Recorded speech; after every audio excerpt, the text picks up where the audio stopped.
Just how much you need depends on if you're bulking, cutting, or doing a recomp phase, and these ranges apply to both men and women. If you're bulking, your body is well-fed, meaning it's much less likely to break down muscle tissue as a fuel source.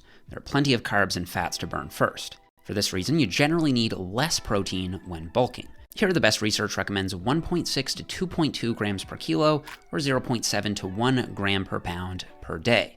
And here we can see the trusty old 1 gram per pound rule holding up pretty well as a high-end figure. So if you weigh 180 pounds or 80 kilos, you'd want something between 125 and 180 grams of protein per day when bulking. On the other hand, if you're cutting, your body's not only getting fewer calories from food, you also have less body fat and less glycogen as fuel reserves. Therefore, your body is much more likely to break down muscle tissue as a source of calories. To offset this, the best data suggests increasing protein intake while cutting to 1.8 to 2.7 grams per kilo, or 0.8 to 1.2 grams per pound.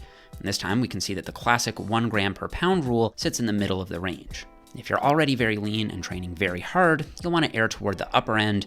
And if you have more body fat and are training more recreationally, the lower end will be plenty.